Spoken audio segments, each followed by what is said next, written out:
Hi friends, welcome to Universe Classes. स्वागत है आपका आज यूनिवर्स क्लासेज में। तो कैसे आप सभी, आई होप आप शानदार होंगे और अपनी पढ़ाई शानदार तरीके से कर रहे होंगे। स्वागत है आपका एक बार फिर से टीजीटी पीजीटी के लिए भूगोल के प्रैक्टिस सेट में।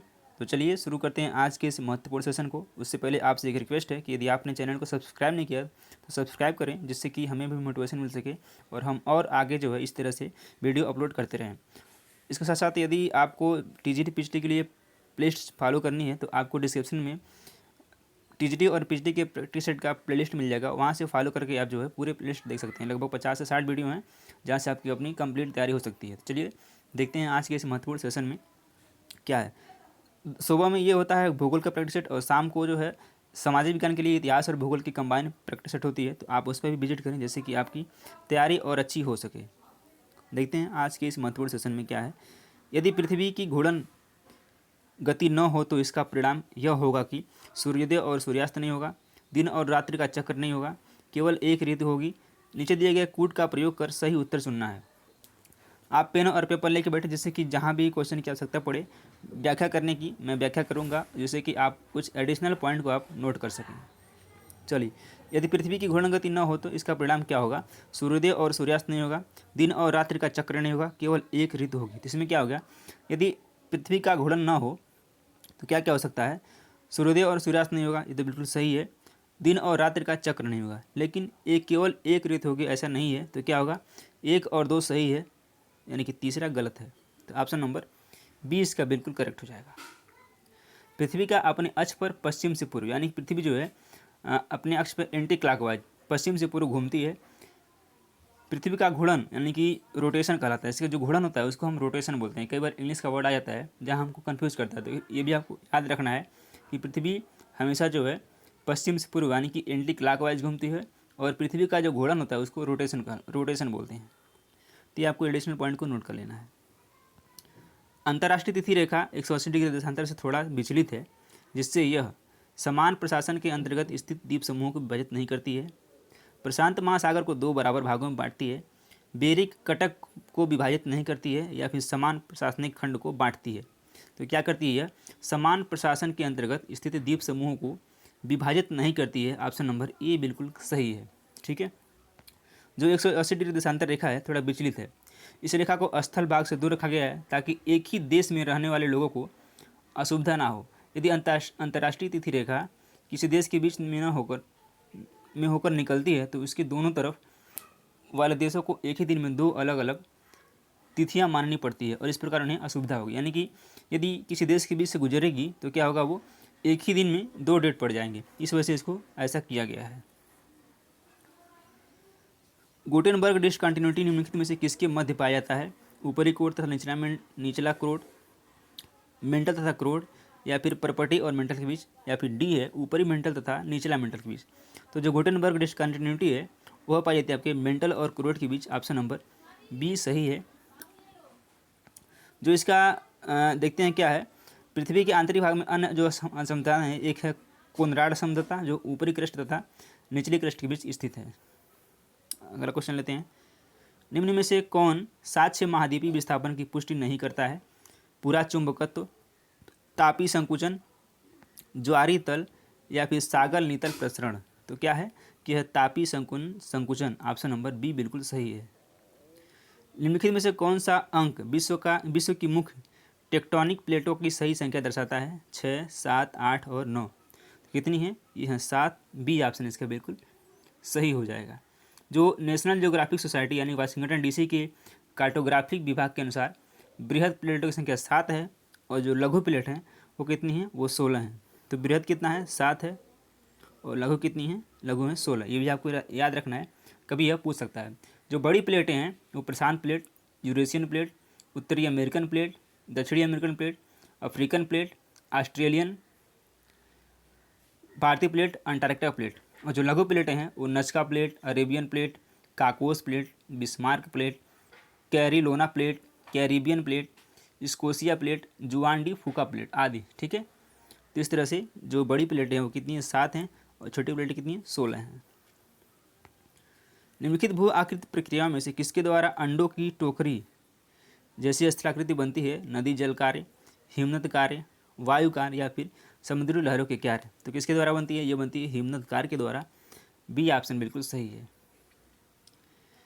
पेंग के अनुसार अपर्दन चक्र की अंतिम अवस्था को कहा जाता है पेनी प्लेन, पान प्लेन, प्लेन या फिर इंड्रम्फ। तो क्या बोलते हैं? इसको बोला जाता है इंड्रम्फ। ऑप्शन नंबर डी बिल्कुल करेक्ट हो जाएगा।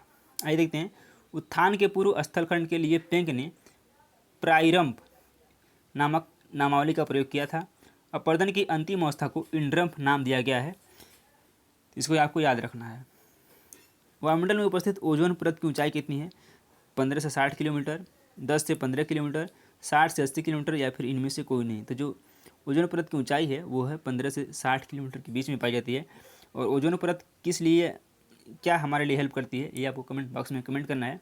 और ओजोन का जो परत है वो क्या समताप मंडल के निचले हिस्से में पाया जाता है, यानी कि स्ट्रेटोस्फीयर में पाया जाता है ओजोन परत। निम्नलिखित स्थानीय पवनों में से किसे हिमभच्छी स्नोइटर कहा जाता है? चिनूक, सिराको, हरमट्टन या फिर खमसिन। तो जो हिमभच्छी है इसको स्नोइटर बोलते हैं, यह चिनूक पवन है। ए ऑप्शन इसका बिल्कुल सही हो जाएगा। और राकी पर्वत के पूर्वी ढालों के सहारे चलने वाली शुष्क एवं गर्म स्थानीय हवाओं को संयुक्त राज्य अमेरिका में चिनूक कहते हैं, यानी कि चिनूक इसको बोलते हैं कहाँ पे? संयुक्त राज्य अमेरिका में। ठीक है, चिनूक कहते हैं। मुख्य रूप से ये हवाएं शीत ऋतु में चलती हैं। इसमें तापक्रम में अचानक वृद्धि के कारण प्रेयरी के मैदान पर शीतकालीन ऋतु में पाए जाने वाले बर्फ अचानक पिघल जाती है। इसलिए इन हवाओं को हिमभच्छी यानी कि स्नोइटर के नाम से भी जाना जाता है। कभी भी आपसे पूछ ले कि चिनूक कहाँ पे चलती है, तो ये चलती है यूएसए में। कमेंट बॉक्स में कमेंट करिए कि हरमट्टन पवन कहाँ पे चलती है। ये भी एक इम्पॉर्टेंट पवन है। ट्रक खेती एक विशेष प्रकार की खेती होती है। ऐसा नहीं है कि इसमें ट्रक की खेती होती है या फिर ट्रक में खेती होती है, ऐसा कुछ नहीं है। बेसिकली यह खेती जो है सब्जियों की खेती है। और इसमें जो सब्जी का उत्पादन होता है उसको ले जाने के लिए ट्रक की ज़्यादा आवश्यकता पड़ती है। ट्रक के द्वारा इसको ज़्यादा ले जाता है। इसी वजह से इसमें इसको ट्रक खेती नाम ही दे दिया गया है। जैसे इसको लोकल लैंग्वेज में बोलते हैं ट्रक की खेती। ठीक है, सब्जियों और फलों फूलों की कृषि होती है और उसमें ट्रक का यूज ज़्यादा होता है। या बेसिकली आप समझ पा रहे होंगे। तो ऑप्शन नंबर डी करेक्ट हो जाएगा। वाणिज्यिक खेती की विशेषताएं निम्नलिखित में से कौन सी है? किसान बाजार के लिए फसल को उगाते हैं। कृषि क्षेत्रों का बाजार से अच्छा संपर्क होता है। कृषि क्रियाएं मुख्यतः हाथों से ही की जाती हैं या फिर कृषि छोटे क्षेत्रों तक ही सीमित रहती हैं। तो जो वाणिज्यिक खेती यानी कि जो कमर्शियल फार्मिंग होती है वो बेसिकली होती है कि आप जो सब्जी उगाते हैं उसको बाज़ार में बेच पाएँ और अपने लिए आजीविका के साधन को जुटा पाएँ। तो बेसिकली जो वाणिज्यिक खेती होती है उसको बोलते हैं किसान बाजार के लिए फसलों को उगाते हैं। ए ऑप्शन इसका बिल्कुल सही है। निम्नलिखित में से कौन सा देश चावल क्रांति की भूमि के नाम से जाना जाता है? चीन, भारत, जापान या फिर फिलीपींस। तो ये चीज़ आपको याद रखना है। ये पूछ सकता है ऑनलाइन फॉर्मेट में कि चावल क्रांति क्या है। तो ये फिलीपींस को जाना जाता है चावल क्रांति के नाम से। डी ऑप्शन इसका बिल्कुल सही हो जाएगा। आपको बताना है कि इसका जो विकास हुआ था, उन्नत बीजों का विकास सर्वप्रथम फिलीपींस में हुआ था। इस कारण इसे चावल की क्रांति की भूमि कहा जाता है। अंतर्राष्ट्रीय धान जीन बैंक, अंतर्राष्ट्रीय धान शोध संस्थान IRRI लास वनास फिलीपींस में स्थापित किया गया है। और IRRI की स्थापना 1960 में की गई थी। ये आपसे कभी पूछ सकता है IRR की स्थापना IRRI की स्थापना 1960 में की गई थी फिलीपींस में। तृतीयक आर्थिक क्रियाओं में सम्मिलित किया जाता है कृषि, निर्माण, सेवाएं या फिर व्यापार। तो सबसे पहले आप जानेंगे कि प्रथम में क्या आता है, द्वितीय में क्या आता है और तृतीय में क्या आता है, तब आप इसको अलग कर पाएंगे। तो जो प्राथमिक क्रियाएं होती है उसमें कृषि, पशुपालन, आखेट, मत्स्यन, खाद्य संग्रहण आदि आते हैं। ठीक है, फिर से सुनिए। जो प्राथमिक क्रियाएं होती हैं इसमें कृषि आता है, पशुपालन आता है, आखेट आता है, मत्स्यन यानी कि मछली पालन आता है और खनन आता है। इसमें आता है, यह आता है प्रथम प्राथमिक क्रिया के अंतर्गत। और जो दूसरी क्रियाएं आती हैं उसमें आता है विनिर्माण, प्रसंस्करण यानी संसाधन, ऊर्जा उत्पादन। तृतीय क्रिया में आता है परिवहन व संचार, व्यापार तथा सेवाएं। तो तृतीय में पूछा ना, तृतीय में क्या आता है, व्यापार और सेवाएं आएंगे। तो इसमें कौन सा आएगा, 3 और 4 यानी कि व्यापार और सेवाएं तृतीय क्षेत्र के अंतर्गत आती हैं। निम्नलिखित में से कौन सा सही नहीं है? एस्किमो, तो ये इग्लू के घर में रहते हैं। किर्गिज यूर्थ होता है, मसाई कराल होता है। लेकिन जो बद्दू होते हैं वो किबिटिका में नहीं रहते हैं। उनका जो होता है यह बद्दू यहाँ पे अरब के मरुस्थल में रहने वाली एक जनजाति है, इसका जो किबिटका से कोई संबंध नहीं है। ठीक है, तो किबिटका से कोई संबंध नहीं है, ऑप्शन नंबर डी करेक्ट हो जाएगा। एस्किमो जो होते हैं इग्लू के घर में रहते हैं, सॉरी एस्किमो जो होते हैं इग्लू के घर में रहते हैं, जो कि बर्फ से निर्मित होता है और यह एक गोलाकार आवास है। यह मध्य एशिया के किर्गिज, कालमुख और कजाक द्वारा पशुओं की खालों से निर्मित अस्थायी मानव आवास है। ठीक है, युर्त जो है पशुओं की खाल से निर्मित अस्थायी आवास है, टेंट टाइप में होता है। और जो क्राल होता है, क्राल है जो मसाई द्वारा निर्मित झोपड़ियों के क्राल कहते हैं, यानी कि जो मसाई लोग बनाते हैं झोपड़ी ऐसे करके, ठीक है, उसको क्राल बोलते हैं। यूरोप का प्रमुख मत्स्यन क्षेत्र डांगर बैंक कहाँ अवस्थित है? बाल्टिक सागर में, इंग्लिश चैनल में, उत्तरी सागर में या फिर नॉर्वेजियन सागर में? तो ये स्थित है उत्तरी सागर में, ऑप्शन नंबर सी बिल्कुल सही है। अगला क्वेश्चन लेते हैं। क्रीवायरांग का प्रसिद्ध लौह अयस्क क्षेत्र स्थित है? रूस में, वायलोरूस में, यूक्रेन में या फिर कजाकिस्तान में? तो यह स्थित है यूक्रेन में, सी ऑप्शन बिल्कुल सही हो जाएगा। जनगणना 2011 के अनुसार, जनगणना 2011 के आंकड़े के अनुसार भारत में पुरुष और महिला साक्षरता दर का अंतराल क्या है? 16.38%, 16.68%, 16.38% या फिर 16.68%? पूछा है भारत में पुरुष और महिला साक्षरता दर का अंतराल क्या है। इंपॉर्टेंट क्वेश्चन है ये। तो यह है, कितना है यह आपका है 16.38, तो यह 16.68%, यानी 16.68% का अंतराल है। ऑप्शन नंबर बी बिल्कुल सही है। पुरुष की साक्षरता कितनी है? तो यह 82.14, ये पुरुष की है, और महिला की कितनी है? 65.46। जब दोनों का आप अंतर निकालेंगे तो आएगा 16.68% का अंतराल है पुरुष और महिला की साक्षरता के बीच में। निम्नलिखित द्वीपों में के युग्मों में से कौन सा एक 10 अंश जलमार्ग द्वारा आपस में पृथक किया जाता है? अंडमान एवं निकोबार, निकोबार एवं सुमात्रा, मालदीव एवं लक्षद्वीप, सुमात्रा एवं जावा? तो जो 10 डिग्री अंश के द्वारा अलग किया जाता है वो है अंडमान एवं निकोबार। ए ऑप्शन बिल्कुल सही हो जाएगा। विश्व प्रसिद्ध कांगड़ा एवं कुल्लू घाटी स्थित है? महान हिमालय में, शिवालिक हिमालय में, ट्रांस हिमालय में, मध्य हिमालय या लघु हिमालय में? तो जो कांगड़ा एवं कुल्लू घाटी स्थित है वो है मध्य हिमालय या लघु हिमालय में। डी ऑप्शन बिल्कुल सही हो जाएगा। यह हिमाचल के कांगड़ा एवं कुल्लू घाटियों मध्य हिमालय या लघु हिमालय में स्थित है। यह क्षेत्र पहाड़ी नगरों के लिए जाना जाता है। मसूरी, नैनीताल एवं रानीखेत जैसे पर्यटन स्थल भी लघु हिमालय के अंतर्गत ही आते हैं। अगला प्रश्न लेते हैं। नदियों तथा सहायक नदियों का निम्नलिखित में से कौन सा युग्म सुमेलित नहीं है? गोदावरी, इंद्रावती, गंगा, पेनगंगा, कृष्णा, भीमा या फिर लूनी, सुकरी? तो जो सुमेलित नहीं है वो होगा गंगा और पेनगंगा, क्योंकि गंगा की जो सहायक नदी है वह पेनगंगा नहीं है। पेनगंगा गोदावरी की सहायक नदी है। अन्य युग्म सही सुमेलित हैं, और गंगा की सहायक नदियाँ बाएं तट की और रामगंगा, गोमती, घाघरा, गंडक, बागमती, कोसी, महानंदा हैं, जबकि दाएं तट की जो सहायक नदियाँ हैं वो हैं यमुना, टोन, सोन और कर्मनाशा। इस तरह से ऑप्शन नंबर बी करेक्ट है। मछली पकड़ने वाला। किसी झील के चारों ओर बसा एवं गांव किस प्रतिरूप में आएगा? यानी किसी झील के चारों ओर बसा गांव किस प्रतिरूप में आएगा? यानी कि जो झील के किनारे गांव बसेगा वो किस प्रतिरूप में आएगा? अर्य, निहारिका, अनाभिकी या फिर तारा? तो जिसका जो प्रतिरूप होगा वो होगा निहारिका प्रतिरूप। ऑप्शन नंबर बी बिल्कुल सही है। जब किसी जलाशय जैसे झील, तालाब आदि के चारों ओर गृह बनाए जाते हैं तो बस्ती की आकृति निहारिका के समान हो जाती है।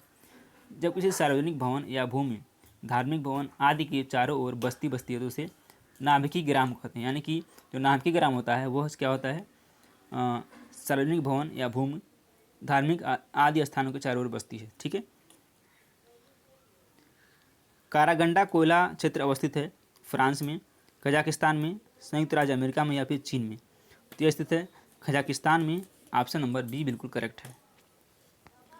गन्ने के विकास के लिए उपयुक्त तापमान की सीमा कितनी होनी चाहिए? 31 से 37 डिग्री, 21 से 27 डिग्री, 15 से 20 डिग्री या फिर 16 से 21 डिग्री। तो ये होनी चाहिए 21 से 27 डिग्री के बीच में। ऑप्शन नंबर बी बिल्कुल करेक्ट हो जाएगा।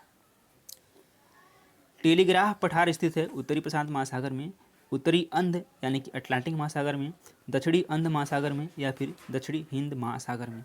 तो जो टेलीग्राफ पठार है वो स्थित है आपके उत्तरी अंध महासागर में। ऑप्शन नंबर बी बिल्कुल करेक्ट हो जाएगा।